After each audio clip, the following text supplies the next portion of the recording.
How do suspension bridges work? Construction innovation. Imagine a bridge that stretches across a wide river or deep canyon, holding up traffic and standing tall against wind and weather. How do these incredible structures manage to do that? Let's find out. Suspension bridges work by using large cables suspended between tall towers. These cables carry most of the weight of the bridge and anything on it. The main cables are anchored securely into solid ground or bedrock at both ends of the bridge. They hang over the towers, forming a curved shape called a catenary. From these main cables, vertical suspenders hang down and support the bridge deck, which is the part you drive or walk on. The deck is attached to the suspenders, which transfer the load to the main cables.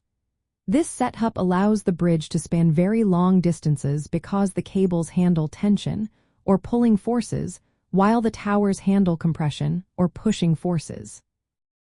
The idea of suspension bridges has been around 4 centuries. Early versions used natural fibers or iron chains, but modern bridges use steel wire cables made of thousands of tiny strands twisted together.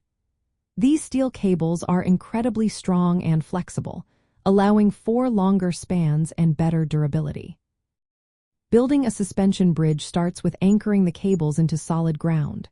Massive anchorages are built to hold the cables tight. Then, tall towers are erected to support the main cables. The cables are spun or assembled across the span, draped over the towers, and anchored again. Vertical suspenders are attached to the cables, and the deck sections are hung from these suspenders. The sections are connected to from the roadway.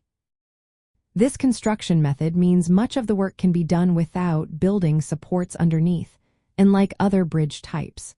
It makes crossing wide rivers or deep gorges possible, where building supports from below is impossible or too costly. Throughout history, suspension bridges have set records for the longest spans. The first major one was built in the 19th century, and today, structures like the Akashi-Kaikyo Bridge in Japan, which stretches over 3 kilometers, show how far this design has come. These bridges are marvels of engineering and human achievement, allowing us to cross areas once thought impossible. Modern suspension bridges are designed to withstand natural forces like wind and earthquakes. Engineers add aerodynamic shapes and stiffening trusses to prevent vibrations that could cause failure.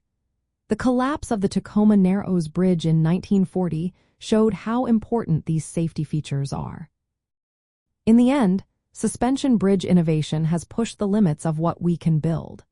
It combines clever use of materials, smart engineering, and careful construction to create structures that connect communities and stand the test of time.